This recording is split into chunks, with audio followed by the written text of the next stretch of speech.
The Dukes of Dice are brought to you by Game Toppers, endless amounts of singing, and listeners like you. Welcome to the Duchy. It's time for another episode of the Dukes of Dice podcast, a proud member of the Dice Tower Network.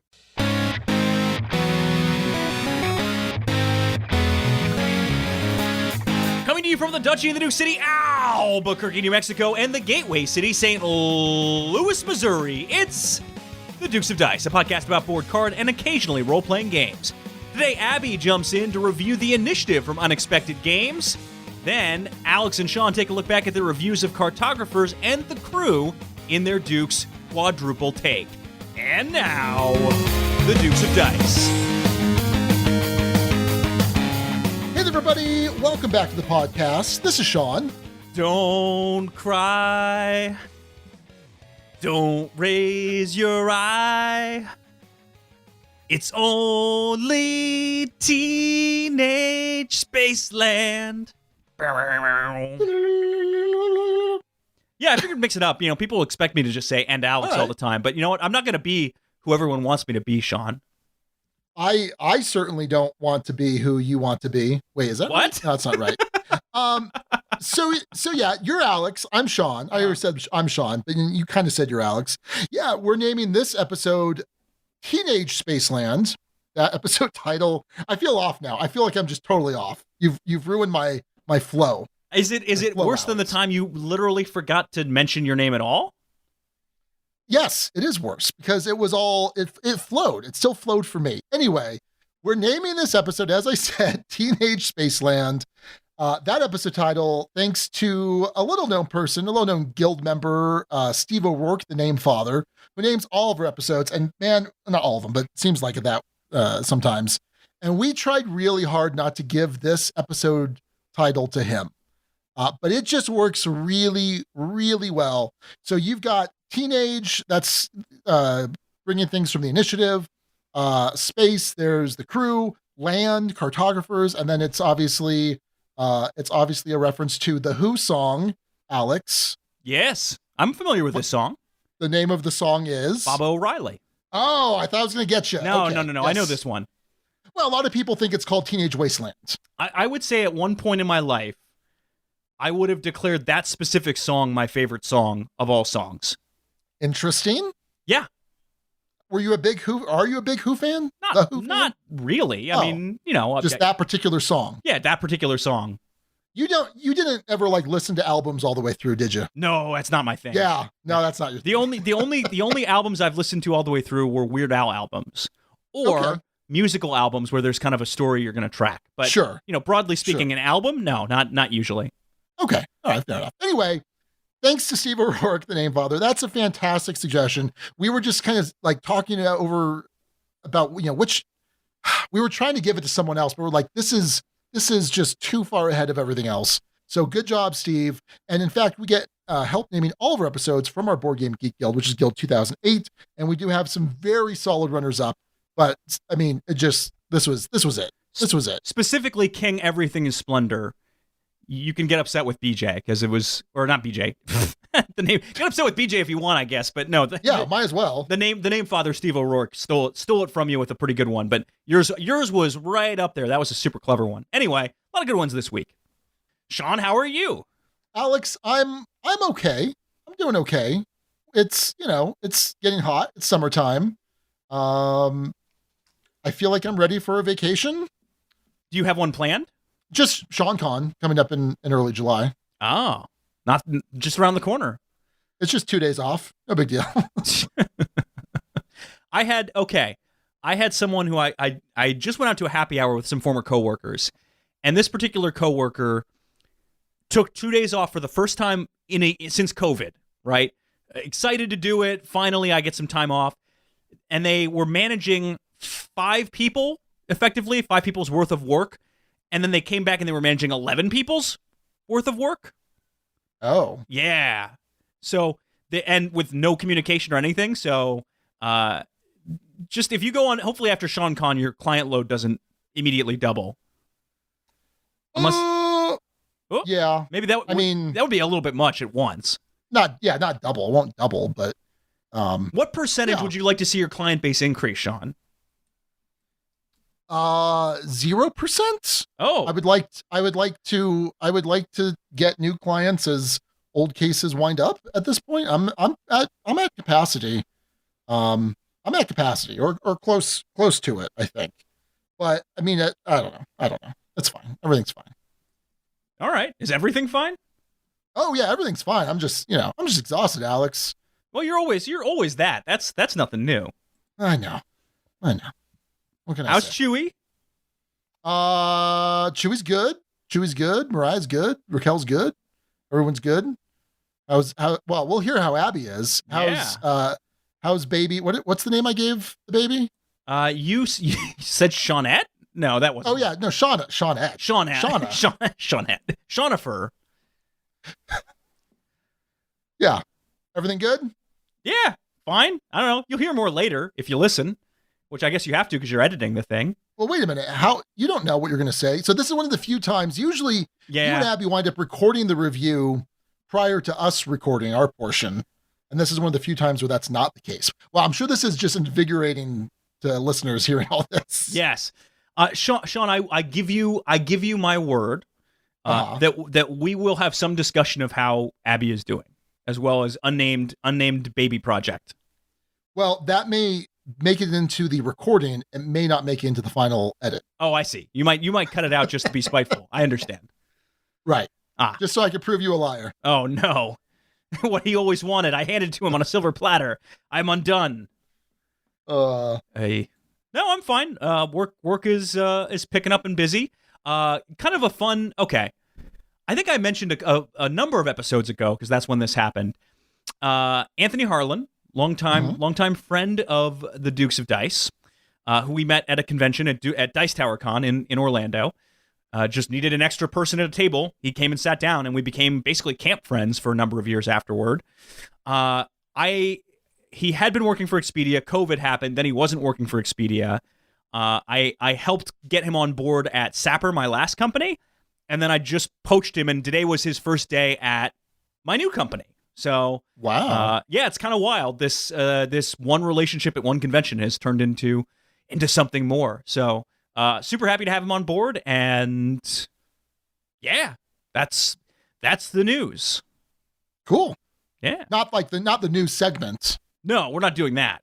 Yeah. No, come on. Let me cue the music. Hold on real quick. Oh, okay. Yeah, throw it in there. Okay, done. All right. Not so much. There is no news. Anyway. Except for that news, which you clearly said was the news. You said that's the news. Sorry. Yes, past tense. Well, unless you went it back in to make me look like a jerk and inserted it way earlier, then, yeah. Anyway. Sean, what have you been playing board games-wise? Because contrary to what this might have sounded like for the first 8 minutes of this show, this is a board game podcast. What have you been playing? Have you been playing things? I have, Alex. I do have some new recent plays. I do want to mention The King's Dilemma real quick, which was our last episode review. Okay. Yeah. How many more games have you played? Well, only 2. We played only 2 new games. And what wound up happening is we scheduled a game, and then our 5th person backed out and kind of gave us the okay to fill the seat. Maybe it was on a only temporary basis, and we wound up not filling the 5th seat. And so we all showed up, and we're like, all right, let's try it at 4. Holy cow, Alex. All right. This is an addendum to the review. Do not play this game at 4. Play it at 5. Oh, okay. Play it at 5. The voting to King's Dilemma at 4 players was super uninteresting. You need that uneven, like, it may even be better at 3 than at 4. I don't know necessarily. And wow. But I think it's just play it at 5. I think that's probably the answer. Play it at 5. If you're going to spend the money and use up the game, never get to play it again, then do it at the right count, play it at 5. It's not enough to reduce my score. You know, I'm not going to be like, oh, this is a 2-player game and you can't play 5 players. So whatever. No, this is a 5-player game. And it's just, again, it's the way the voting system worked in 4 players that was completely uninteresting. And there was really no drama to it. We all agreed. We're like, we're not playing this at 4. Then we went to play it last night at Dukes of Dice Wednesday night. And same problem. We our fifth wasn't able to make it, and we didn't have anyone we could really bring in, and so we didn't play it. We were going to hopefully get another 3 or 4 games of it in last night, and it just didn't happen. And right now, the rest of the group who is definitively committed, we've got Nick, who's going to be out most of July. We've got Mike, who's going to be out most of the end of June. So we're not going to be coming back to this till August.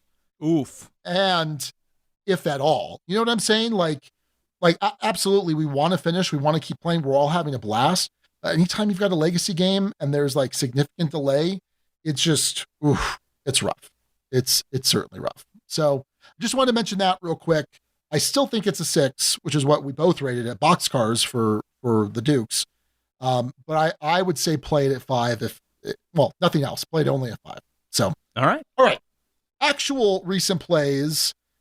Alex, I have no idea how I came to learn about this game.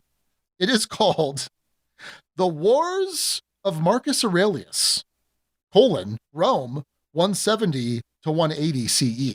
Alex, that game sounds right up your alley, right? Yes, 100%. I love games about wars and Rome that sound unbelievably boring.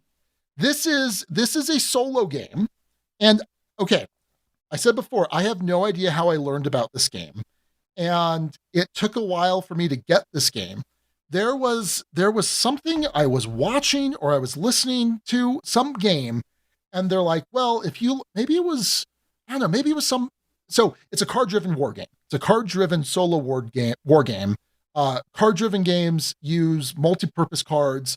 There's usually some amount of action points on them, or you could spend them for events that are printed, and you have to kind of make that decision. There's really strong hand management. You're kind of crafting your hand so you can have a really powerful, single turn or series of rounds. And I love card-driven games. Some of my favorite war games are card-driven games, like Paths of Glory, like Twilight Struggle. I love multi-use cards, and so throwing a war game, I love it.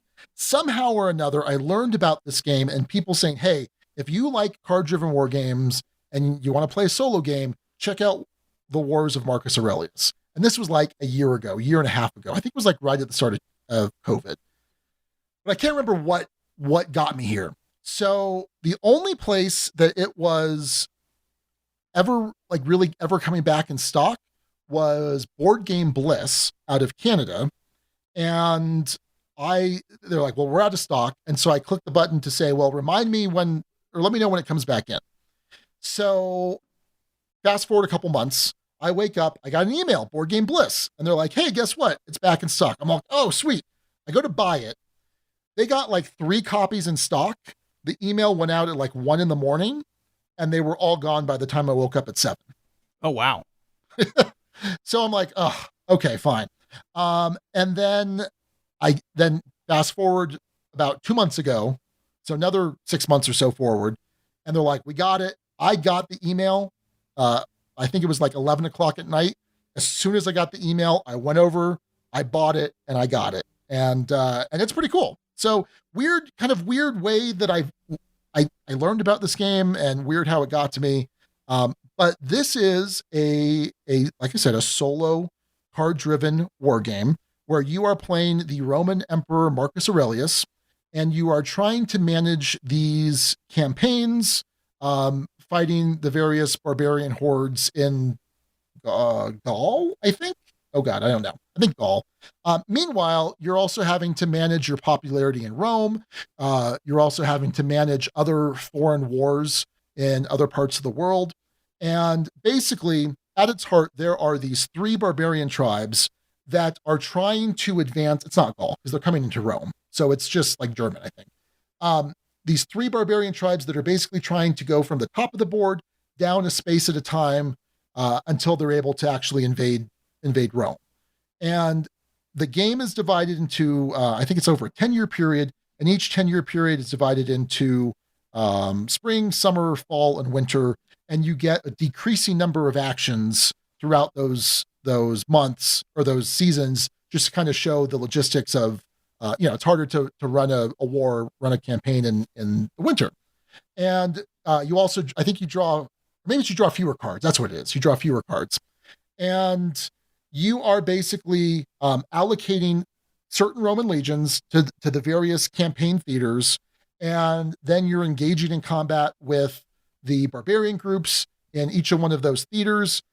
You're adding up the number of legions you have, plus you might have some sort of modifiers from having different leaders. And then depending on where the barbarian tribes are, depends on what modifiers they get. So the closer they are to Rome, the less powerful they are, because they've got a longer supply train, essentially. They're farther from their base of power, so they're easier to defeat. Anytime you defeat them, which is basically just a die roll, you're rolling off a d6 versus a d6, and then you could do some things for modifiers after the fact. If you defeated them, they go back up a space, but now they're harder to fight again. If you lose a legion that goes off the board, and it might come back, or it's usually going to come back in the following round. There's also these barbarian cards that flip at the start of each season. You flip 3 of them over, and it will either activate a barbarian tribe, and that particular tribe will move up 1, or there might be some events like plague, which might make you lose a certain number of legions. Lots of different random effects. And then the cool thing eventually is, once you have 3 cards that have activated different barbarian tribes, it causes a surge, and so then everything else moves up. So very tense, very difficult. I really enjoyed it. I've played this 3 times now. First play was about 2 hours. The second 2 plays, I've got them down to about 45 minutes to an hour. It was just kind of learning the rules. It was really cool. I really enjoyed this game. This is definitely scratching the itch for a war game, a fairly quick war game that it's not super complicated. It's hard for me to be like, hey, go out and find this game and recommend it, because it's very much a niche game, I think.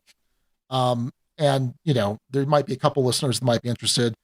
There is another game. Oh, by the way, this is designed by Robert Dulesky, and it's published by Hollandspiel. Alex, you would hate the components. It's on a paper map, which is fine. It's fine. But yeah, Alex, don't go find this game. You won't enjoy it. No, I don't think I would. And I know. I'm telling you. I'm glad there's something out there for you. Yeah, me too.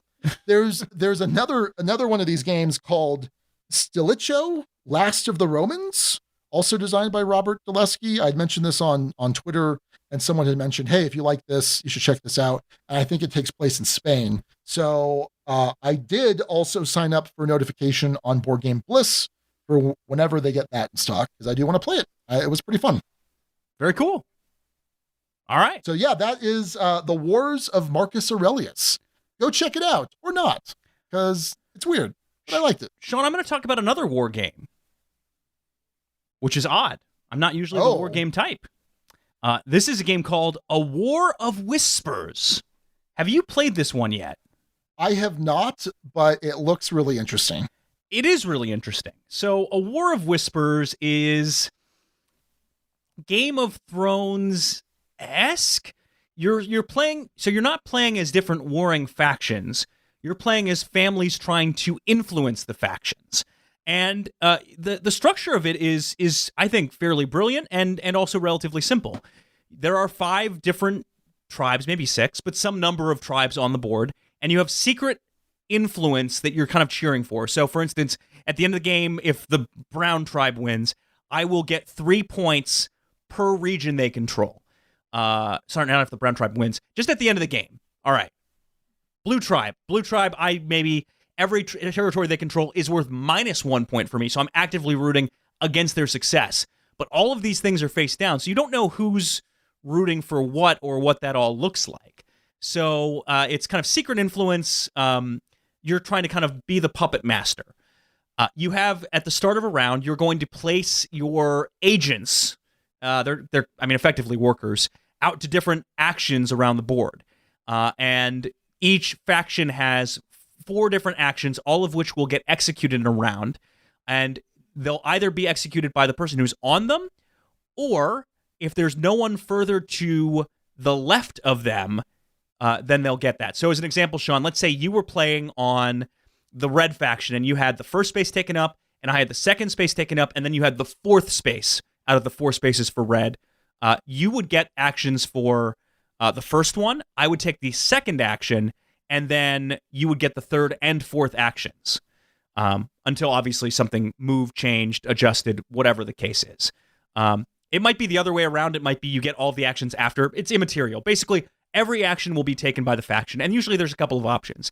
The options can be reinforce, add more troops. It could be get you a card to kind of improve your hand and take actions with other factions or out of turn or power up other things. Or it could be move this faction's troops from one area and conquer another. There are a certain number of rounds you'll play, but at the end of each round, you'll have an opportunity to switch your allegiance, your secret allegiance. The trick being, you have to reveal if you switch. So I might find that blue is taking over the board, and I think they're really strong, and I have them as my -1 faction. Well, I can move them out of that spot, but then I have to show everyone exactly, what 2 of my 5 or 6 factions, where the value of that is. So I will say this, Sean, the core system, really cool and interesting.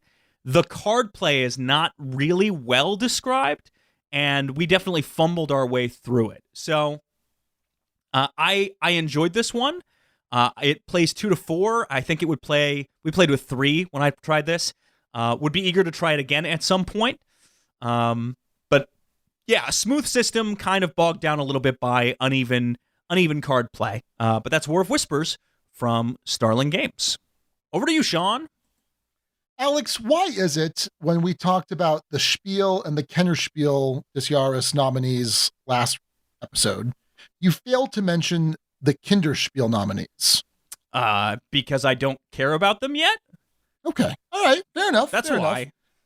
All right. Well, we have listeners that have kids. You have a co-host that has kids. And you, soon, Alex, will have at least a kid. I mean, soon I will have one. Eventually, I might have more than one. Well, that's what I'm saying. At least a kid. That's, kind of like going back to our discussion about what it means to bid 2. Is it exactly 2? Is it 2 or more? Oh, anyway. Boy. Yeah. So one of the nominees for the Kinderspiel des Jahres, the German award that is awarding the best kids games that came out in Germany in the last year, is Dragomino. Dragomino, so think like dragon and domino, Dragomino, which is the kids version of your King Domino, your Queen Domino, etc. This is from Blue Orange Games, designed by Bruno Catala, Marie Fort, and Wilfred Fort. And I played this with Chewy. I played this with Mariah. And I played this with my younger brother, Jordan, who is not a big gamer. Never been a big gamer. He's a big video gamer. He's always liked video games. And we played this during the family gatherings around the time of my grandmother's funeral. And this was pretty good. We enjoyed this. So King Domino, Queen Domino are these tile drafting games where there are these essentially cardboard pieces that are kind of dominoes, not really. They're just rectangular and they have 2 sides to them. And rather than be a number, they are a terrain type. So there's like a plains and then a mountain, a swamp or something like that. I don't know the exact ones. And in those games, you're trying to connect them and to build contiguous areas. There's some bonus things that you can get. And it's probably a little bit too complicated for younger kids. So in comes Dragomino, where it's got a lot of King Domino and Queen Domino built in, but simplified a bit. So it still has these terrain tiles that you're going to draft, and you're going to then put them into your kingdom. And for every time you place a tile, if you're able to match any terrain types, you're going to get to draw a dragon egg matching that color. So there are a variable number of dragon eggs for each color. So for example, I think red, there were like 7 different dragon eggs, and blue, there were like 10 different dragon eggs. And within those dragon eggs, there's a set number of baby dragons. I think it's like 5. But then there's also broken eggs. So you're going to flip over one of the dragon eggs of that color. And if it's a baby dragon, awesome, you got a point. If it's a broken shell, you didn't get anything. The only other thing, though, is if you open a broken shell, then you may get the Mama Dragon Meeple, which, if you hold on to it to the end of the round, means you'll be the first player in subsequent rounds. And that's really it. You just go around till you've drafted everything. You add up the number of baby dragons you have. I think the dragon or the Mama Dragon Meeple is worth a point at the end of the game. It's okay. It's fine. It's a good stepping stone, I think, for younger kids into maybe King Domino or Queen Domino. I think King and Queen Domino are certainly Queen Domino especially. I have no reason to play King Domino anymore. I think Queen Domino is not that much more complicated and adds a lot of depth, relatively speaking, to the game. This was fine, realizing it's a kid's game, realizing it's not just about me and not everything can be the wars of Marcus Aurelius or, Warhammer 40K. And Chewy enjoyed it. I mean, we played this 3 or 4 times in quick succession. Everyone had fun. It was a solid game. And I think if you've got 5 to 7-year-olds, 7-year-olds might be pushing it. I think it's definitely worth checking out. It's cute. It's fairly inexpensive. And I think there's a good reason that it was a Kinderspiel nominee. I'll take a look at the other ones, see what else was nominated, and maybe see if something Chewy would be interested in. But she enjoyed it. She asked for it. So I think this was a big hit with her. But I don't think she would be super interested in it a year or 2 from now. I think she'll have moved on to other things by then. Where is she vis-a-vis dragons? Is she big into dragons? Big fan? No, she's not super big into dragons. I don't think the theme was big for her. She likes Marvel stuff. She's a big Marvel fan. She likes Harry Potter, but you know what her favorite show is, Alex? What is it? Father of the Year, I hear. Community. Oh, okay. She loves Community, and it's appropriate like 80% of the time. So that's fine. That's fine. She loves Community. That's weird. If there were a Community domino game, I think she would enjoy that quite a bit. There probably isn't. I know. Probably. I'm not going to say probably definitely, not. But probably. I'll say definitely. Okay. There definitely isn't. All right. So anyway, that's Dragomino from Blue Orange Games. Very good. Well, Sean, I'll talk about a Spiel nominee, which I as soon as the announcement came down, I reserved this game, not knowing much about it, and went through kind of a weird curve with this one. So this game is Zombie Teenz Evolution, which throwback for folks who aren't familiar with to Dance Dance Revolution. Did you ever play that at any point, Sean? Yeah, I've played DDR. Come on. Okay. What was your song? What was your go-to? Oh, I don't know. Like I just played it. I just I'm going to play it. You don't have a song that you remember or recall from that? No. Oh. What? Oh. There's the classic is Captain Jack. Come on, man. You got it. All right. You got it, bro. All right. Whatever. Carry on. Zombie Teenz Evolution has nothing to do with dancing or revolutions. Zombie Teenz Evolution is a cooperative game where you are battling zombies. And Sean, I read the rulebook for this and I was like, this is unbelievably dirt simple. And it is. I'll just explain the rules. It's your turn structure looks like this. You roll a die, and if a question mark comes up, you draw the next card of the event deck and do what it says, which is usually either add more zombies to the board, or they don't do anything, or something else. Or if it rolls a certain color of zombie, that zombie either advances or gets added to the board. There are 4 different zombie colors and 4 different spots where the zombies can come out. After you do that, you'll then take 2 actions, and you have 3 different actions you can take. You can move your character, you can transfer a crate, and the game encourages cooperation. So you have to have 2 people next to each other, 2 characters next to each other, to pass a crate from one to the other. Or then your other option is to vanquish a zombie. If you're in the same space as a zombie, you can say, get off the board, zombie, I don't like you. If the zombies advance, there are 4 buildings on the corners that hold the ingredients you need to make an antidote. And the ingredients in this game are medicine, popcorn, and 2 other patently ridiculous things that aren't coming to mind. Anyway, if a zombie ever enters a building, they overrun that building. If that zombie rolls again, they move to the next building, automatically overrun that. And if they overrun all 4 buildings, you lose the game. If you gather all 4 ingredients from the corners of the board and bring them into the center, you win the game. That's the gist of it. It's super basic. I basically gave you the rules explanation, and they mention you can learn this game in 2 minutes, and it's true.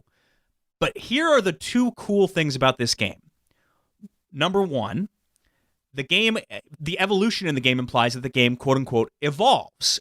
This is, I don't know if legacy is the right word, but it's a campaign game, I think is more of a descriptor. But it is a game that changes as it goes, a la a legacy game. To my knowledge, you don't really truly destroy components in this. That might happen later, I don't know. But yeah, as you get certain achievements in a game, as you win or lose, you're trying to hit those achievements so you can unlock things faster. But the game itself changes and new things come into play. And I won't spoil what any of those are, but we've only seen the first kind of round of those changes. But there's a bunch of envelopes in this game, and there is some serious interest and intrigue.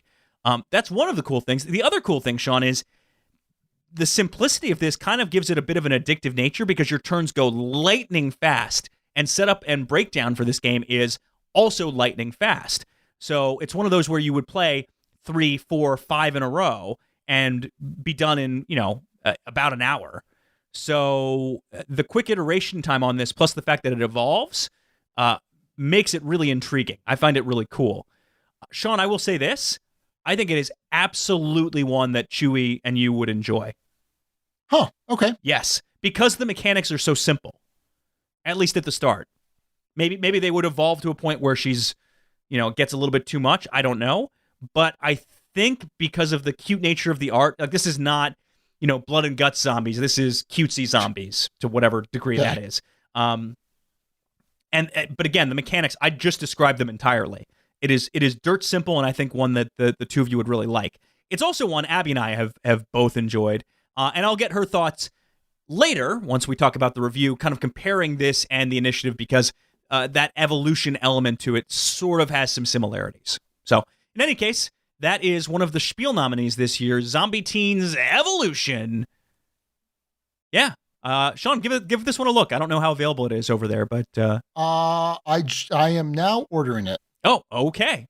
Well, good. And if it's terrible, I'll tell Chewy to blame you. Good. Does she still know who I am? Yeah, more or less. I think there's a vague memory. She associates it with head pain. Oh, so okay. Yeah. Thanks. Fine. Great. Well, cool. Well, those are games we've played. After the break, Abby and I dive in to the initiative. Well, Sean, the Game Toppers 3.0 Kickstarter is in the books, and thanks to a whole bunch of backers, Game Toppers had a heck of a Kickstarter campaign, more than $800,000 raised to get more Game Toppers, new features, all sorts of fun stuff headed folks' way. Wait, did you say 800,000? I did say that amount. Yes. Oh my goodness. It's a ton of money. Sean, did you make it in time? Are you part of that group? It's over. It's over? Like over? No, it's done. I'm sorry you missed your window. But the good news, Sean, is that if you keep an eye on the Game Toppers LLC website, the late pledge manager should be open in the near future. Take a look there, and you can still get in on all the fun, get the newest features, get yourself a Watson, or get yourself, I don't know, whatever you want. Awesome game mats, rails, something cool to really take your gaming experience to the next level without getting a fully dedicated gaming table, which is exactly what Game Toppers is all about. Check them out, GameToppersLLC.com, because if it ain't a showstopper, it ain't a Game Topper. Joined once more by my now more pregnant wife, Abby. How are you, Abby? I don't think you can get more pregnant. Like, you're either pregnant or not. It's like a state of being or not. Like, you aren't like, I'm a little bit pregnant. Like, pregnant further along in the pregnancy. We are, as of the time of this recording, right about the halfway point? Exactly the halfway point. Exactly the halfway point. Today is the day of the halfway point. Okay. How goes it? How do you feel? I promise, Sean, we get an update of some form. All right, Sean. I feel much better than I did earlier. I'm back to my normal energy levels, which are minimal at best. But it's there. The minimal energy level is there. Part of it is we've been trying on different names. I won't mention any of the names because I have not told our parents, either of our parents, any of the names we're considering. But we have tried on a name for size. So far, we've done this a couple weeks in a row. And because you felt Baby Girl kicking, BGG, as my dad likes to know her, kicking more and more, you have started kind of conceptualizing as it's another being. Yes, when you feel a life form moving in your abdomen, it's hard to separate that as just like it is what it is. Like, no, it's weird and she needs a name so I can call her out. Yeah, fair enough. Well, anyway, things are going well. She's doing well. She's happy. Yeah, she's cool. Cool. Well, this time around, we are reviewing an unusual game, I would say. It's a game that certainly purports to be something unique, and I think it pulls it off.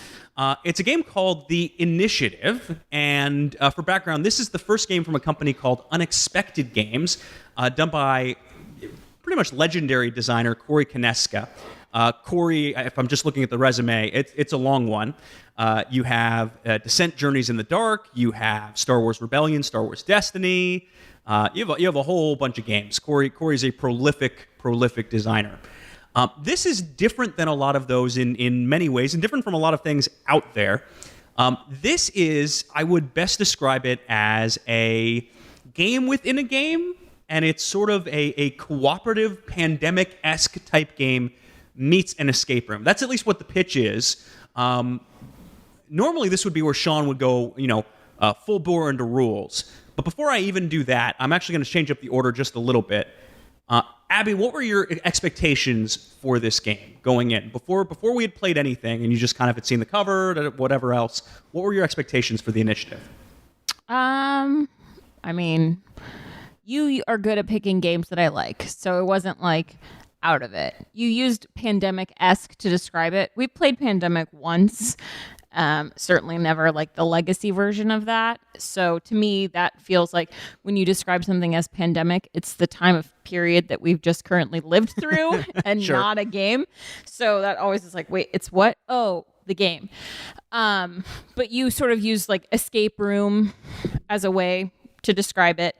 And we play the exit games all the time when there's new ones out. And I really like those. So I was like willing to try a more extensive version of that, like one that continues over the course of multiple plays. So I was into it. I was interested to see where it took us. The game's theme, I think, is somewhat part of that. This is a game that's set in 1994. The description on BGG is a very simple one. Unravel the secret of the key, a game within 1994. So let's talk that through. So the initiative broadly is this campaign you go through. There's an accompanying comic book, which will guide you to different pages depending on what happens over the course of the game. Success, you turn to one page. Failure, you turn to another. But then the story continues, for the most part, unchanged. This is a game with legacy elements, kind of an unfolding game where more mechanics and rules and things get added into the mix.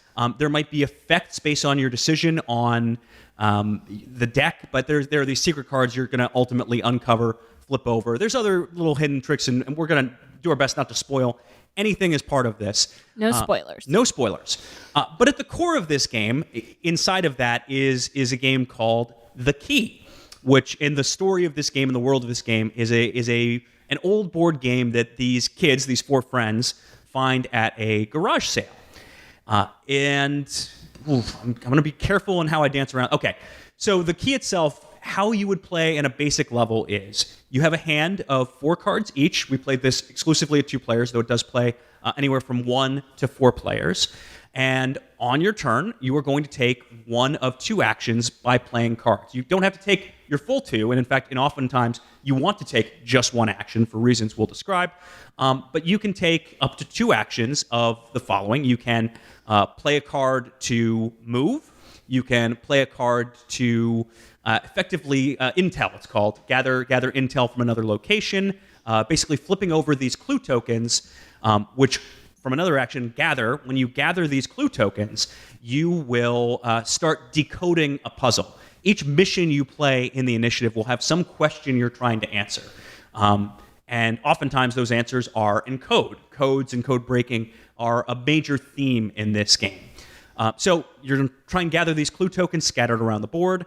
So you have, again, move, intel, gather, and then the last one is effectively reset. Because as you play these cards to these stacks, you're going to play them lowest to highest. So if the highest card in the move stack is a 5, I can't play a 4 or lower on that stack. I have to play something higher. The only way to remove cards or reset the stack are either through some special character actions, I should say, or by taking a regroup action, which is also increases. And if you increase that thing too high, too fast, oops, you done locked yourself out of stuff. It's not going to be a good time. You can at any point decide to guess the answer to the puzzle, and if you're right, congrats, you won the mission. If you're wrong, oops, too bad, so sad. The other way you can lose a mission is by certain triggers. Basically, once you go through the deck, at the end of your turn, you'll refill your hand. Once the deck is empty, you'll reshuffle the discard pile with some of these time cards, and you're considered in peril. When 3 total value of these time cards come out of the deck, you're done. You lose. The benefit you have once the deck is shuffled is you don't have to refill your hand up to 4 cards. But of course, that means your choice of actions are going to get more and more and more limited, and you're going to have to really make some hard calls between, do I draw from the deck, or do I try and grin and bear it with the cards I have in hand? And when I do draw, I better limit it because the game could end instantaneoely like that. That's the initiative. You kind of keep playing those turns until you either solve the puzzle or you fail. And after that, you'll check off whether you've won or lost the mission and do whatever it says next. There are puzzles in between the missions that are kind of part of the broader game. But I think that's about all I can really say about any of that. So, rules. Abby, how was this from a rules learning perspective from your part? You didn't read the rule book, but... No, I did not read the rule book. You can almost guarantee anytime I'm reviewing a game on this lovely podcast, I did not read the rule book. It was really straightforward. At the very beginning, it's super easy. As the game progresses, things get added to the game. But it eases you into it in a way that the rules don't feel like, oh, everything's changed all of a sudden. Like, you get a really good base layer of what you're doing and understanding and figuring out the strategy of it, and then you progress through. The rule book itself, there are 2 of them. There's one that's the comic book rules that kind of talk about the broader rules of the initiative, and then there's the rules to the key, effectively the rules within the rules. What I found really cool about that was they're not actually weathered and beaten up, but they kind of have that distressed look to it that is very reminiscent of old game.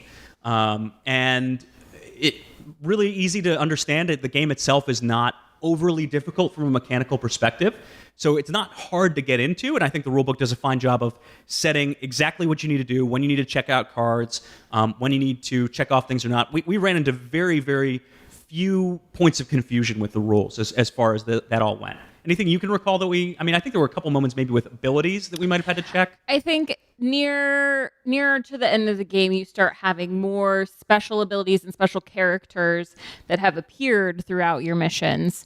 And they might morph some of the things you can do. Right. And I think we might have checked the rule book on, does this allow us to keep doing this or that? But in general, it was a rarity that I think we had to check the rule book mid-game.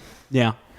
Let's talk components for a bit. So this game comes with a wide array of cardboard tokens, a lot of these little... So many tokens. Yep. Not all of which you will use in your first game, but things will become clear as you go. This is not... things are well laid out, but the thing for me that was the most successful part of the components of this game, I should say, is the little clue rack. The way that you have these puzzles is you'll slide. So the back of the card has the setup for the room. It's a double-sided board. One board has one map. The other side of the board has another piece of the map, right? 2 different versions you can use. You have little tokens to set up that are doors, and you might put 3 clue tokens in this room, 1 in this room, 2 in this other room, so on and so forth. And it'll tell you where you start on the map. That's on the back side of the card. On the front side of the card, which you keep face down, you can slide it into this clue rack, for lack of a better term, that has the top part. It shows, what's the question, and then it has the answer in the bottom right corner. It has the decoded version of the puzzle laid out up above that. And as you uncover parts of the puzzle, you will flip up one of those little pieces to cover and reveal. So cover up the coded message and reveal the uncoded message or the uncoded letter. And that, to me, was a stellar component. I thought that worked beautifully. Yeah. No, I completely agree. When you said components, that was the first thing that came to my head, was how all of the puzzles are, because the game is a decoding game, all of the puzzles are decoding something, but it's different every game of what you're decoding, how you're decoding it, all of that kind of stuff. But the process of revealing bits of the code as you figure it out it's really tactile and really great. Really satisfying, yeah. Your characters themselves are these nice standees that are sort of adult versions of the kids' characters, which is a cool touch. The art style is very old school detective, whereas the art style for the comic books themselves is cartoony and vibrant. I enjoyed the art in this game. I thought it told a pretty nice story. I don't want to say anything about that story, but it brings you into the world in a nice way. And I think everything was colorful, really clear from an iconography perspective exactly what's going on at every point. Things that reinforce the rules. As an example, some of the clue tokens, I didn't mention this during rules, have traps hidden within them. Some of them, if you scout them out ahead of time, great. Like it's a smoke bomb. And if you use intel, it's in a different room, so the smoke bomb goes off and then nothing really happens. You might reveal a camera, which if you're in the same room as the camera at the end of your turn, you discard cards from the deck. Bad news, you're reducing your time. But there's some of them that if you reveal them with the intel action, it blocks and locks out one of the other actions that you have to take. And what's nice about the iconography is it has a little touch on there that shows an intel symbol to show that this applies when you're doing intel as an action. It has little things like that that reinforce rules that I think are well done, and from a graphic design perspective, matches up really well. There was certainly no confusion as far as the clue tokens as to what matches with what. Nope. Everything was really clear. And like you said, there's a ton of tokens, but they're all color-coded in a way that it's like very obvious. These are these go with this, these go with this. Like it's not just like a big blob and you have to sort of dig through and hope you find the ones you're looking for. This may go more in gameplay, it may go more in this section, but I think the biggest beef we both had with this game is the amount of setup you have to do with some of those clue tokens to get an individual game going. The game itself, once you have it set up, flows brilliantly. But to get a room set up, okay, I got to put 3 clue tokens here and 2 here and 1 here, shuffle them all at random and make sure they're all face down. And I've got to, get this set up, and I have to, okay, which character abilities am I going to use? And it's just, especially the clue tokens, can be quite fiddly. Yes, very fiddly. I don't think there was a single time that we played this game where we didn't do at least 2 missions, because it just felt like an ordeal to get it all out and sort through all the pieces and get them separated and get it ready to go, that it was like, no, I'm not just putting this away. Like, we're going to do another round. And to compare this, and this is a game we may or may not talk about a little bit later on, but it was interesting that we played both of these games at similar times. A game like Zombie Teenz Evolution, which is also cooperative, also has this kind of evolving campaign style. The setup on that is a absolute breeze in comparison. And we flew through, 5-6 games in a session. Yeah. And this is not a game that you can really do that with. To its credit, you can easily play, I think at most we played 3 games in a session, and that felt just fine. So to its credit, that's there. And the game itself is enjoyable, as we'll talk more in gameplay, but I think for the amount of setup it takes, it's a little bit beefy compared to the amount of gameplay you get out of that. Is the juice worth the squeeze kind of question?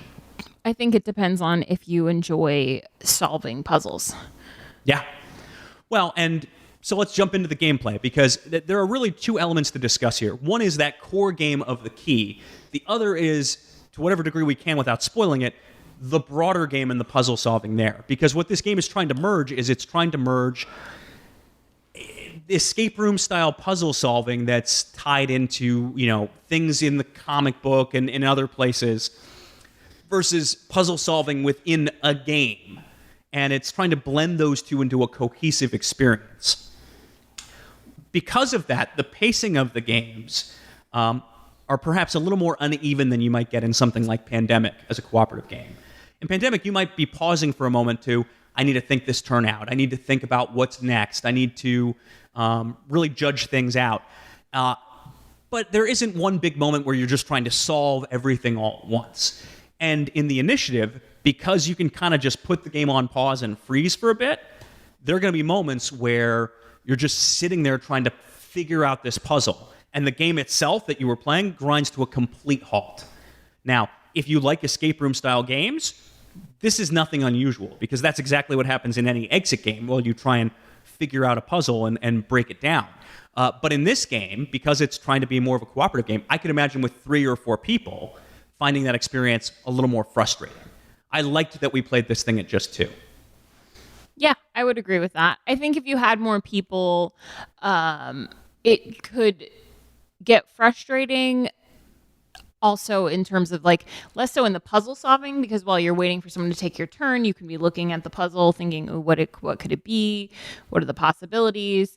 But throughout the turns, if actions start getting frozen and things like that, you can become stuck quicker, and you're allowed to talk about what cards you have in your hand to a degree. You're not allowed to say, "I have an 8. I have a 10, but you could be like, I have all high cards, or I'll have all low cards, or I just have a good medium hand. You can talk in relative terms. And so trying to parse out what to do with more than 2 people would definitely be a challenge, I think. The benefit of it to a degree is that it avoids the alpha gamer problem, because I can't look at your hand and plan everything out. I can give you a sense of what's in my hand, and you give me a sense of what's in yours, and we can talk generally about what's on the board. But the actions do generally belong to a player. It's not to say it couldn't exist in a game, but it felt like we were very collaborative in at least how we approached this one. Yeah, I think a lot of times it was very rarely did we say I have a high hand, I have a low hand, except for right when we started off, we would go who has a good hand to start, if you have a good hand. And then we would sort of discuss strategy. Okay, I'm going to focus around this half of the board. I'm going to focus around this half of the board, or let's just do a lot of intel to figure out where things are, and then we'll work on moving around the board. We would come up with a plan usually together, and then both sort of execute it in our own way based on whatever hands we happen to have. There are there's enough variety in these puzzles too, in my mind, where it's not just the same thing every single time. There's enough variety in the kinds of questions being asked that there were a lot of moments where we would see what the puzzle was and be like, oh, that's cool. That's interesting. Oh, yeah, completely. They're all word-based, cryptic clue puzzles, because the tiles never change between rounds. You only have one set of tiles, but they teach you different types of solving the puzzles, and the questions that they're asking you to answer are various, and the way they're asking you to solve them are various. So it never feels stale. It never felt like you were just doing the same thing over and over. Yeah, it doesn't feel stale. And in between the missions, oftentimes you'll have a puzzle or something to look into, something that's expanding the world, because the comic book then continues, and there's a little bit more detail you'll get there. There might be something else you're doing as between rounds, as a puzzle-solving activity of some kind. That stuff is really well executed and nicely done in my mind in this game too. And because of that, it does feel like a cohesive experience. As weird as it is to say it's a game within a game, it does feel like a game within a game, and it does kind of flow well. You do get invested in the characters. There's the theme is well done, as we'll talk about it in a bit. What I will also say with this game, to its credit, and we haven't explored quite this far. We've played through the entire main campaign, but after the campaign, there is light afterwards, and kind of an extended campaign. For folks who played video games, it reminds me of Red Dead Redemption, the first one, where there's a main story that you play through, but then there's this whole big epilogue afterwards. And in the case of this game, the epilogue of this game is way longer than the game itself. I think there's something like another 40-ish missions. That might be too much or too, maybe not by a lot. Yeah. It is almost double, at least double of what the main game is. And we felt like at least I felt like we got enough value out of just the core campaign. The fact that this has something that lives afterward that's playable. You can't go back and replay missions. You could reset this game in a way where you could give it to someone else if you wanted to. It's not a destructive legacy game like other ones out there. But there's enough, there's enough life in this that you can kind of keep going once the main story's done, which I think is really cool and just adds to the value of this as a package. You can get a good amount of game out of this, and I anticipate we will at some point return to try out the extended campaign and learn even more, because there's still more elements to something. We don't know exactly what after the campaign is done. That's about as much as I think I can say.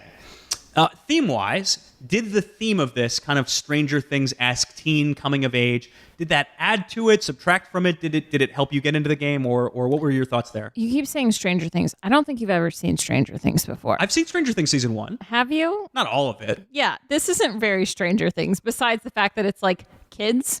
Playing a game. Yeah, but Stranger Things, like, they're not playing a game. Like, all right. It's their life. Like, that's the town that they live in. That's fine. I now know what show we're going to finish after we finish Westworld.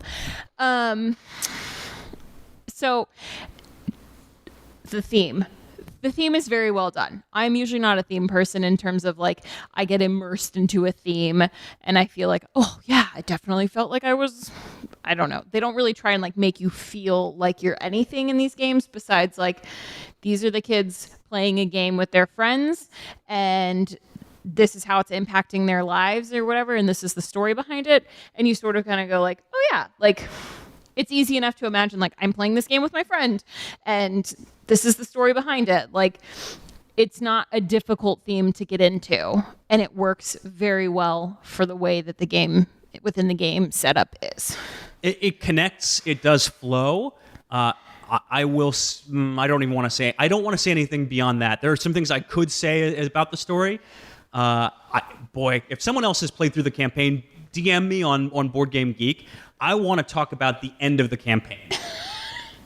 Am I wrong? No spoilers, but yeah. Yeah, I want to talk about the end of it without saying anything. All right, no guild thoughts on this one. It is a relatively new one, so I'm not surprised by that. We rate things here at the Dukes of Dice on a 6-point scale, 1 being bad, bad, very bad, 6 being good, good, so very, very good. Except for Abby. Abby rates things on her own scale that she made up, which is basically in response to if I asked her, hey, Abby, do you want to play this game? Her response to this. The worst on that is no. And the best on that is a heck yeah. That's effectively a 6. So, Abby, what does this one get in your book? What does the initiative get? I think on a gut feeling, I would say sure.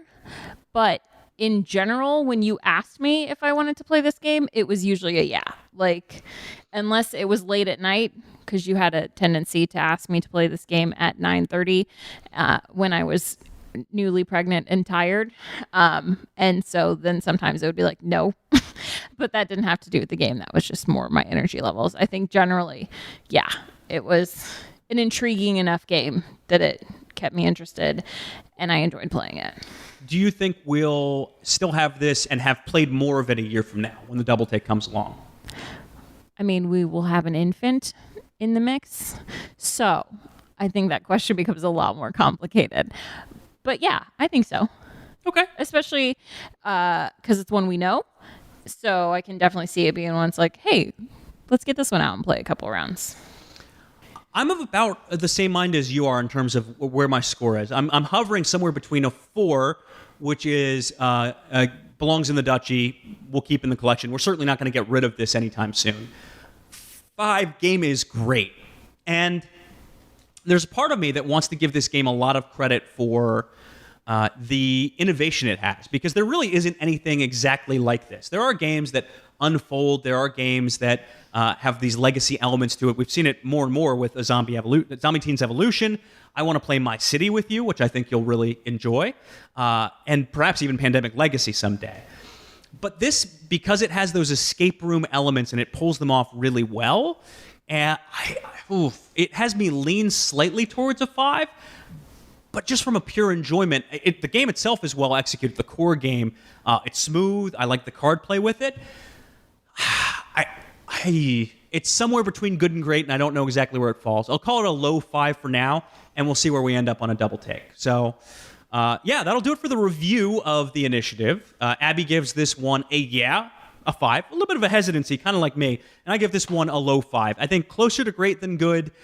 Would recommend it, especially at 2 players. We didn't play it with more, but I would think that this probably shines most as a 2-player experience where you're kind of working with someone to solve puzzles. If you like exit-style games, I think you'll like this one too. So yeah, I mean, I think even if you just really like doing puzzles, a 1-player game, this could shine that way. Yeah, interesting. Well, that's our review of the initiative, but I can never let Abby go without some sort of... Now it's become just board game covers. Oh, I'm so sorry to everyone who listens to this and then just feels like, now I got to listen to Abby make fun of things. Feel free to skip ahead. You will not hurt my feelings. So fair.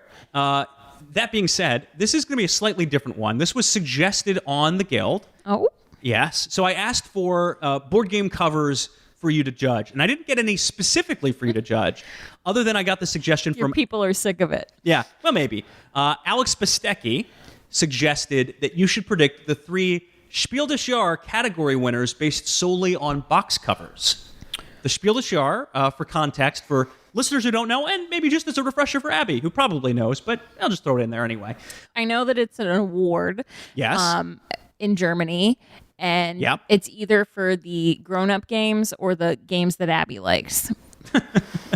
Well, there's actually 3 categories. Well, there's 3. I only knew there was 2. So there's the Kinderspiel, the Spiel, and the Kennerspiel. The Kinderspiel, kids' games. The Spiel, more mass-market games. And then the Kennerspiel, connoisseurs' games, is the idea. Kind of hobbyist games. Connoisseurs. Connoisseur. God, what do you guys be like?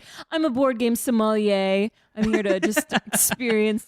What were your tastes? This leaves like a nice oaky aftertaste when you're finished playing. I have somewhere online offered board game sommelier-esque services, so... Who have I married? You know exactly who you've married. So first up, we're going to talk about the Kinderspiel, and I'm just going to show you the three covers one at a time. You can give your assessments on them and then predict which one of these is going to win. The only information you get is the box cover, or if you've played the game, which you have played one of these. You can use that, I guess, as part of your distinction. First cover, this is for the Kinderspiel, so kids' game. So keep that in mind as you're judging the covers. Okay. This is Dragomino, which Sean discussed earlier this episode. It feels flat. Okay. I feel like I want more from it. Like, I love the little cartoon dragons, like V-cute into it. But...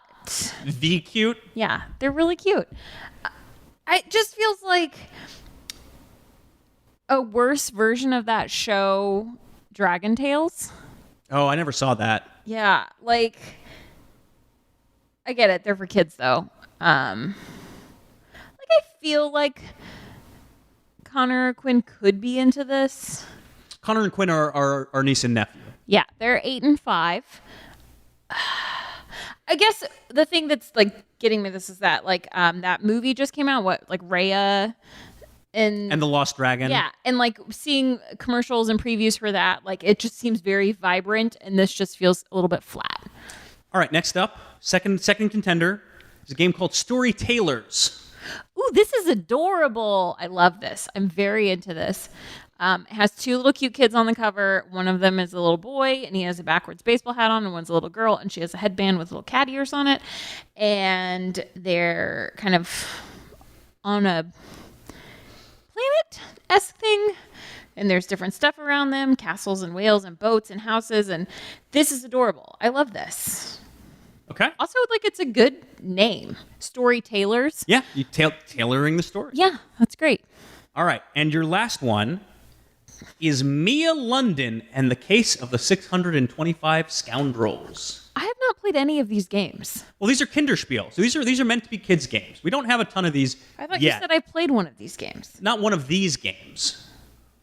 We'll get there. Oh, okay. We'll get there. It's in a future category. Okay, this is a really cute cover, too. Mia London in the case of the 625 scoundrels. Scoundrels is a great word to use in a kid's game. Like, that's just fun. This is really good art too. I really like this. I can see a kid really liking this one. There's a lot of things in here that like kids have. Like you can see like a hint. You can see a hint of a like a Nintendo or whatever controller. It's not actually Nintendo. It's whatever. There's a squirt gun. It's really cute. I still think do I get to pick? Yeah, so now your winner, your predicted winner of the Kinderspiel based on these. Storytellers. Storytellers. Okay, Storytellers. Mark it down. Place your bets if you can bet on the Kinderspiel anywhere. All right, next category. This is a new category. This is more mass market games. First up in the Spiel des Jahres, The Adventures of Robin Hood. I hate it. What? Okay, first of all, the thing I hate the most is the name. Like, you couldn't pick any other theme besides Robin Hood. Like, bro, just that's too boring been for done you. Before. And the cover is like the most boring Robin Hood you could imagine. Like, oh, look, it's me, a 20-year-old white guy in a hood. Like, ugh. This cover looks like it's been done 1,000 times before. If we were a miniature market and I walked past that cover, I would just keep walking. Okay. The Adventures of Robin Hood. Next up, and I showed you a little bit about this game. You've not played this game. Micro Macro Crime City. This is wow, I won't say anything about mechanics. You may remember. I don't remember. I don't know how I feel about this cover. So talk it out. What are you seeing? It's like a whole black and white drawing of a city, sort of like Busy World of Richard Scarry intro. Do you remember that show? I do. Okay, got one out of two. And then it has this dark, really bold outlined name. And then there's these rabbit figurines, sort of cartoon things. One is happy with a balloon and one is dead. I really like the simplicity of it, the black and white with just like a hint of red detailing to it, but I don't like it. I don't know. I can't stop looking at it. Maybe that's what they want. I mean, that is a core mechanic of the game, is looking super closely at that style of thing. It's Where's Waldo the game, effectively. Well, yeah, I don't know. There's more to it than that, but anyway. All right, and the last one, this is one you've played. We talked about it about 2 minutes ago. No longer than that, but this is Zombie Teenz Evolution. I mean, this is going to sound biased because it's the game that I've played, but this box is hands down the best out of all of them. Like, the art on this game is so good and so fun and so bright and vibrant in a really nice, unique style. And it really shines on the box. It is attention grabbing. The thing I hate the most about this game is the name. I think it's a terrible name, but I think it's a great box. Now, is that, based on the three you've seen, though, do you think it's the most likely to win? No, Robin Hood is definitely going to win. Robin Hood is going to win this hands down. That's a very German box cover. They're very simplistic, sort of Volvos. Clean lines. We don't mess around. We don't need anything fancy. We just need to get it done. Were you about to do a German voice there? Absolutely not. I cannot do accents at all. All right. So that's the spiel. Predicted winner, Adventures of Robin Hood, but not the best box cover per Abby. Now it is the Kennerspiel, the connoisseurs games. First up, and you've seen this one before, The Lost Ruins of Arnak. I think you may have discussed this cover before. I feel like we saw this one at Miniature Market. It looks like Jumanji meets Jurassic Park. Is that a good thing? I don't know. I think what I don't like is when board game art tries to get too realistic on people. Like, I think that works really well in terms of like a video game. Like, wow, the graphics on this are amazing. I actually feel like I'm robbing a store and throwing someone out of their car and stealing it.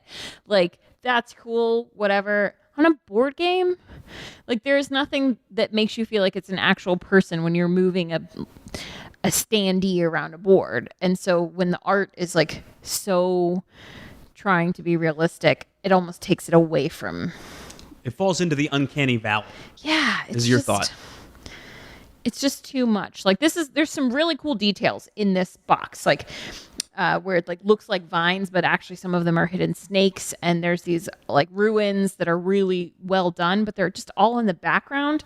And the thing you see in the foreground is like some guy who's a little bit like explorer-y, looks like he's had a rough go of it. And then like his two sidekicks behind him, which are like the woman and person of color. So it feels just a bit all right. Classic. This would be the connoisseur choice. Okay, well, you got two more options. Ugh, you guys. So I'll show you what I think will be your favorite of the covers. I'm pre-biasing you, but I actually think this is pretty Okay, safe bet. I've 100% This is Paleo. seen this game at Miniature Market, and every time I look at it, and I'm like, ooh, like this is one that draws my eye. Yeah, so it's Paleo. It's beautiful. It has, what was that, a woolly mammoth? Yep. On the front, but it's like in this really nice sort of digital cartoonized style. It's really clean lines, beautiful coloring. Definitely one I would want on a shelf. I don't know anything about the game, but the box is beautiful. It's a cooperative game with cavemen. Anyway, Paleo. See, they didn't put the caveman on the cover. They put the woolly mammoth. Paleo knows what they're doing. You will see in a moment why I was confident that would be your favorite of the three. This last one is Fantasy Realms. The game is Fantasy Realms. Ew. Okay, this one looks like a game we have. What game am I thinking of? Splendor? No, Splendor looks way better than this. Okay, entertain the crowd for like 2 minutes. Entertain the crowd for 2 minutes. Okay, Abby has moved the microphone away. She's getting up and going somewhere.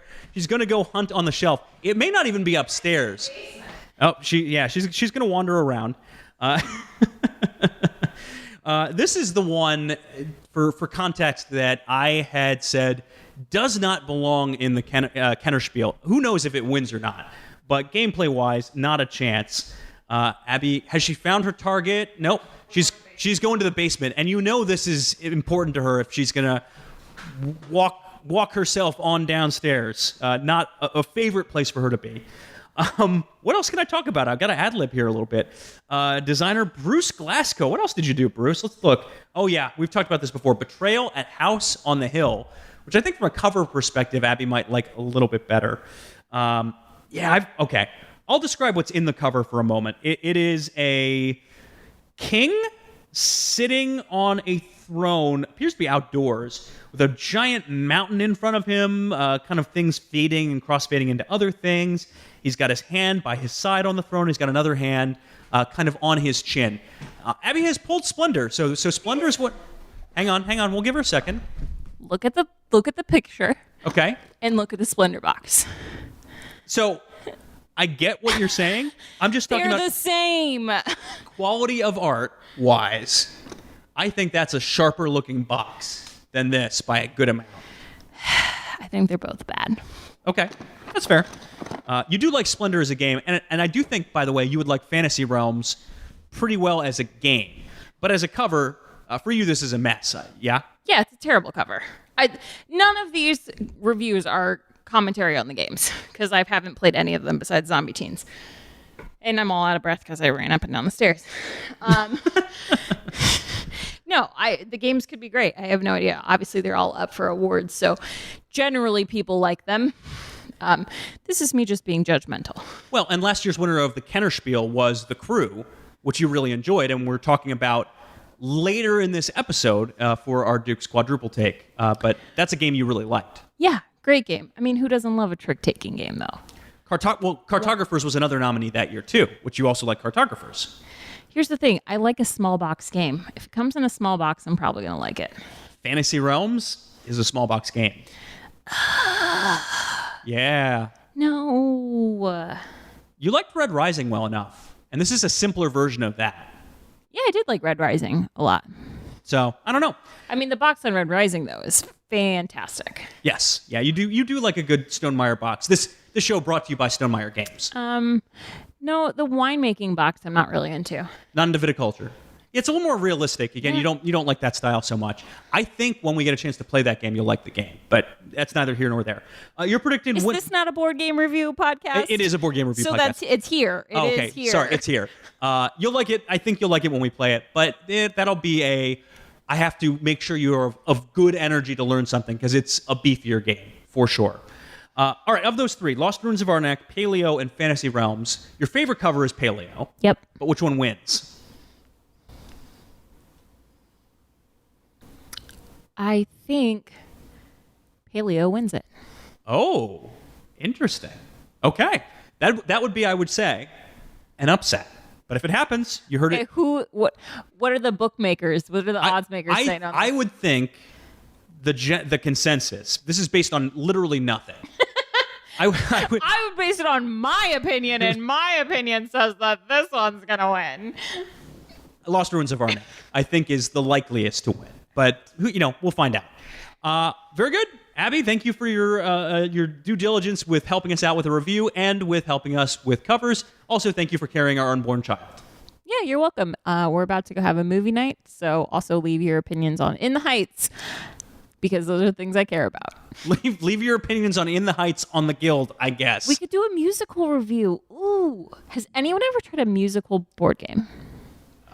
Mate, probably. Okay, time. I did have a question when you did the intro on the guy who designed the initiative. Yes. He said he had made some Star Wars games. A ton of them. When someone designs a Star Wars game, yes. do they have the right to Star Wars before they design the game? Yes. Or do they design a game and then pitch it to Star Wars and say, we'd like to use your universe?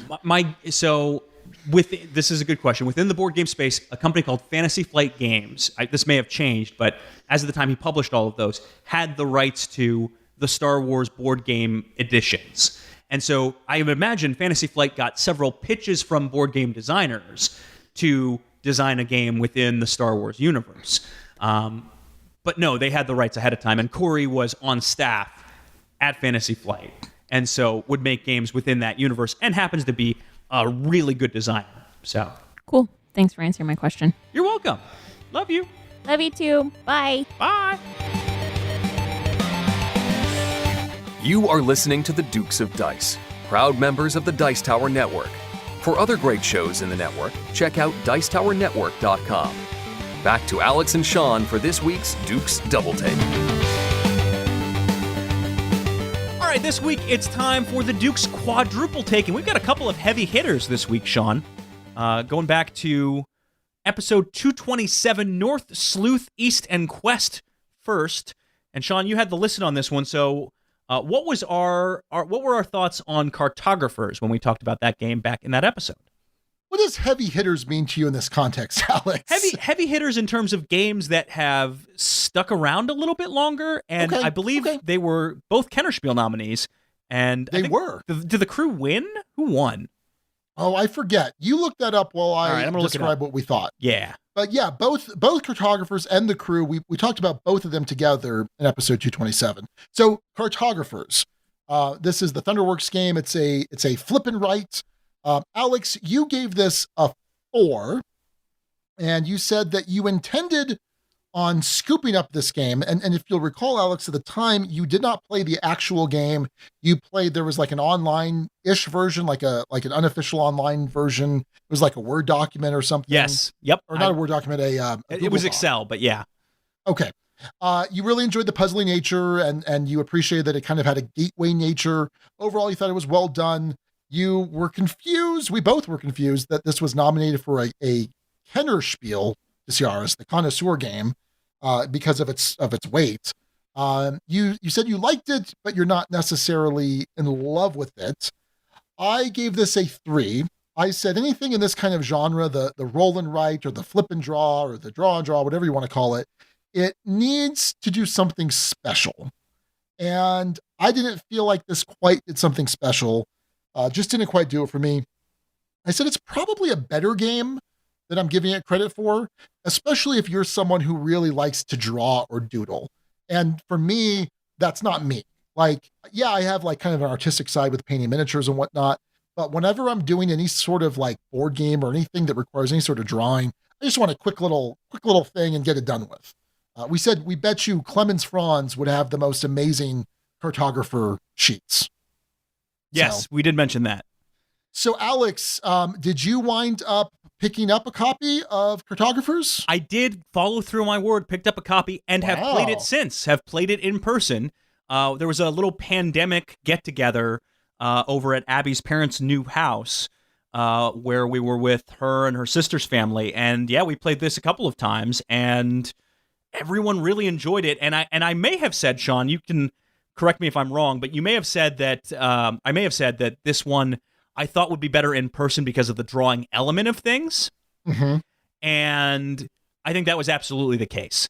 That brings the game to life in a way that you just don't get when you're playing it in an online environment. I feel, I don't know if it quite gets up to a 5, but it's certainly not leaving the collection. So I would say higher end of a 4 than I was before. But yeah, probably would stick at a 4 with it. Have you played it since, Sean? Well, I got rid of my copy, Okay, yeah. my physical copy, but I downloaded the app and I've enjoyed the app. In fact, what you were saying, you expressed that you thought you would enjoy it more had you played the physical copy. And we probably theorized that I would have enjoyed it more had I played a more digital version. Yes. Which absolutely turned out to be the case. Yeah, I have really enjoyed the app. I have played it 12, 15 times ish. Not a ton, but I like it. I think it's pretty solid. I don't think that's enough to increase my score of a 3. I think it's going to stay there. I don't have a desire to own the physical copy again. I was surprised. I thought Raquel would just love this game. And it was okay for her. Had she been crazy about this game, I would have kept it. Because she does like to doodle, and I thought, I don't know. Go figure. So yeah, I think that makes sense then. Looking at the guild, we do have a couple guild thoughts. Nick McNabb says, I really enjoy Cartographers. Have only played it once in person, but have played along with a Twitch streamer 3 to 4 additional times with a house rule for how the monsters work, which was a great success. Would rarely turn down a play of it, so I guess that's a 5. All right, fair enough. On the opposite end of the spectrum, BJ from Board Game Gumbo says, this is not one of my favorite flippin' rights.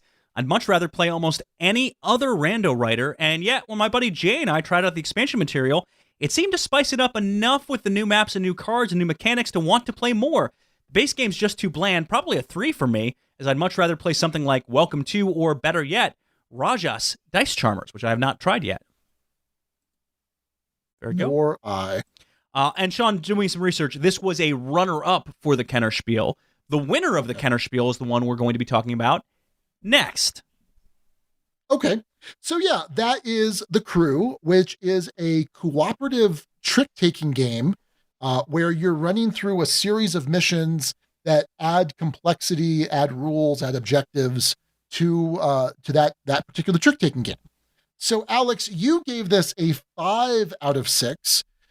You said that you would pull a game like The Mind out more often than not, although maybe you'd be more likely to consider The Crew if you're playing more with a group of hardcore gamers. But you said ultimately you like this game a lot. It does a lot of things really well, and you were actively seeking out a copy. Did that happen? I did get a copy, and Sean, Cool. this was probably my most played game of 2020. Okay. And then for me, I gave this a 4. And it was interesting listening to the review. At first, I was ready to give it a 5, and then it became a provisional 5.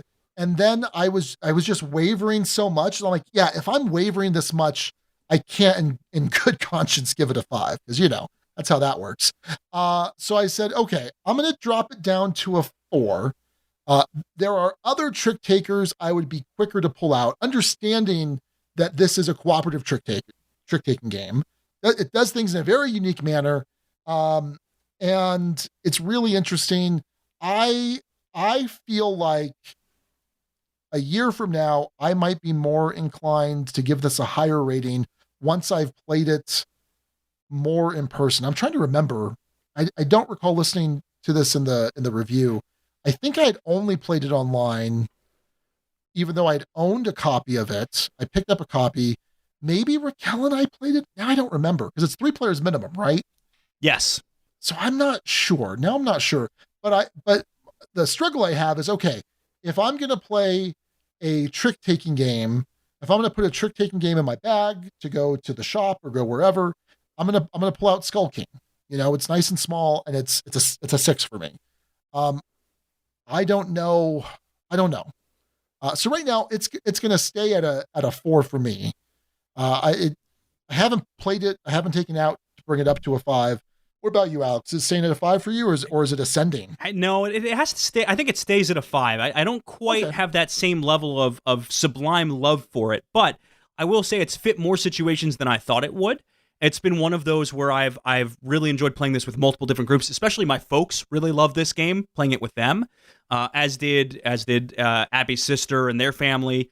It's one that folks have really seemed to glom onto and enjoy. My brother has played way more of this than I have. He's had a whole group that's gotten through, I think, 35 of the missions in the base game. So, no, this is one that clearly had a degree of staying power and came in more readily in some ways than the Mind, despite my prediction. So, no, I don't love it as much as the Mind, but I may have played it more or close to more. So, wow. It was one of the big hits of 2020 for me. But no reason to move it. It doesn't go up or down, but just a strong recommendation. It has solidified its spot as a fantastic game, and I think I still don't know about it being a Kennerspiel nom. I mean, we kind of griped about that last year anyway, but it's at least a worthy winner of some award, I think. So, for whatever that's worth, yeah. Guild had some thoughts on this one too. Sean King, Everything is Splendor says, sadly, have yet to play this with my wife. We'll get there eventually. I'm not sure if she'll like it, though, as she enjoys competition over co-op, but I'm curious if this one will break that trend as she grew up playing many trick-taking games. And just to mention, so King Everything is Splendor used to be King Splendor, but he was so ecstatic that finally, after years of submitting names or episode titles, he finally got picked last week. So now it's King Everything is Splendor, which is a horrible reference to something that I want to forget greatly, but that's fine. Just go back in the Dukes archives if you're curious what that reference. Only the real Dukes of Dice fans know about Everything is Splendor. Oof. Yeah. Oof. Anyway, BJ said this was one of my most played games before and during the pandemic. It's easily a 5 or a 6 for us. Come on, BJ, commit to 1. As it appeals to so many different people, and I've successfully taught it to even the most casual gamers. I'm looking forward to trying the expansion. Yeah, I'd be curious. I don't know much about the expansion, but I would certainly be interested to see what that thing adds. Yeah, and here's the thing. I feel like with all of those missions in the main game, like there's a ton of content there. Oh yeah, there's a ton there, and so great. There's an expansion.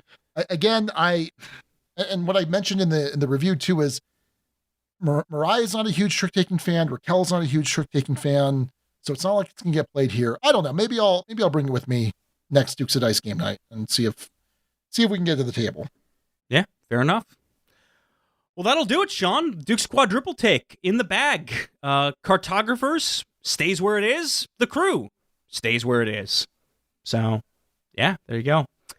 Before we wrap things up, honorable mentions, the best of the rest of the names we didn't pick. And Sean, it's not in this order, but I think it's only fitting that we start with our runner-up. One of them, at least my runner-up. King Everything is Splendor. Cooperation is key. And this fits in so many different ways, right? You're talking about cooperative games with the Crew and the Initiative, I should say. The hidden game within a game of, not really hidden, but the game within a game of the Initiative is the key. And then obviously you have a key on a map. So incredibly clever name. And just got robbed by a otherworldly name from the name Father. Here's the thing: had King Everything is Splendor won for two episodes in a row, we probably would have given him a heart attack. So this was for his own good. Yes. Yeah. Sorry about that.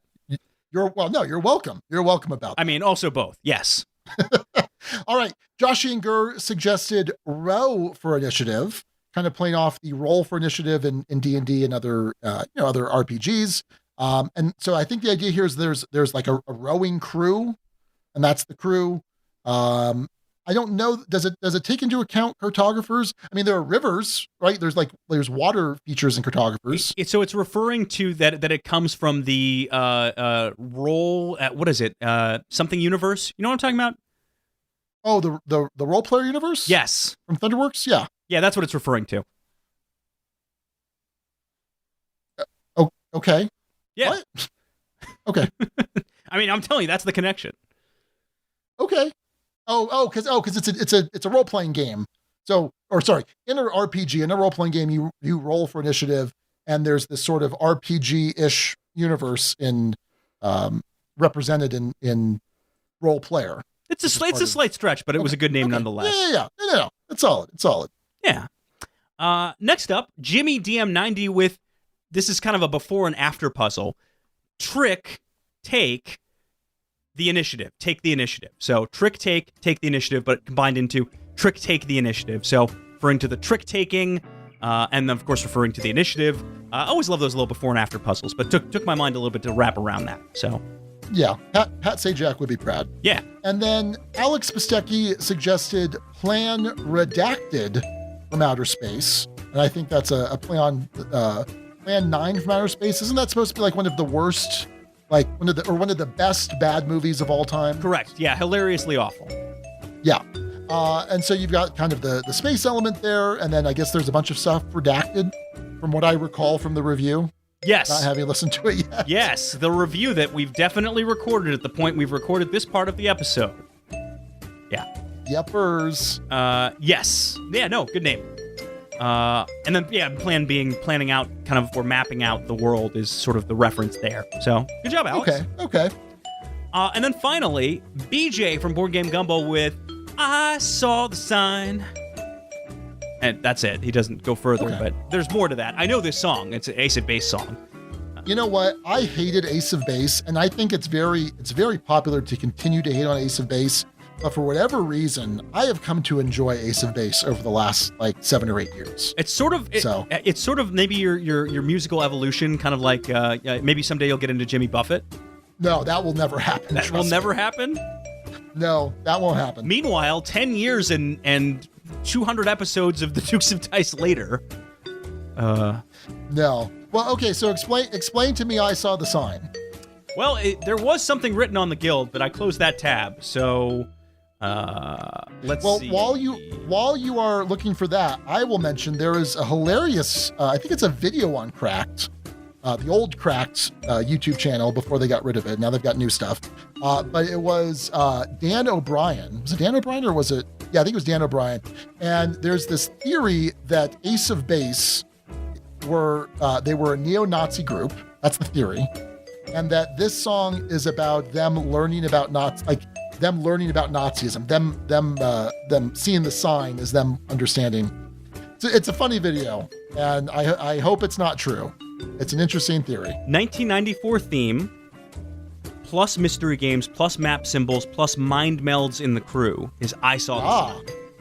Gotcha. Yeah. All right. Well, go check out that Cracked video. Daniel O'Brien. And I'll mention this, Sean. This is mainly because it's unpronounceable. Impossible as a kind of true runner-up, but I should note just from a pure effort standpoint, Baker Mitchell went to the trouble of creating an encoded episode name, which he gives 6 hints for on the guild. Being lazy myself, I have not taken the effort yet to decode it. My guess is it's not too hard. Let's see. I know this. Yeah, anyway, if you're curious, hop on the Board Game Geek Guild number 2008, and check out Baker. He put in a ton of effort into it, but I mean, if I tried to pronounce this, it would be like Nkisig Erktisik Desers Zink Perturds. So, yeah, not ideal. That's actually very close to the name of a new Magic card that came out from a new set, and I'm only half joking. Oh boy! All right. Well, that'll do it, Sean. Another one in the books. We did it. Yeah, that's about it. I didn't have anything else special for this section. Okay. All right. Well, that's going to do it then for episode 252. Thanks again to the name father for this amazing title, Teenage Spaceland. Until next time, this is Sean. And Alex. And we're all wasted. Thank you so much for listening to the Dukes of Dice. Today's episode was recorded in the Duchy on June 10th, 2021. Our theme music provided by Carbohydro M from his Prime Legacy album. The Dukes of Dice are a proud member of the Dice Tower Network. For other great board gaming podcasts, check out DicetowerNetwork.com. And for all days in the Duchy, go to DukesOfDice.com. Find us on Twitter at Dukes of Dice. Join in conversations on our Board Game Geek Guild. Find us on Facebook and subscribe to our YouTube channel. Thanks to our sponsor, Game Toppers LLC. You can learn all you need to know about Game Toppers at GameToppersLLC.com. Remember, if it's not a showstopper, it's not a Game Topper. We'll see you back here in 2 weeks. Until then, game on.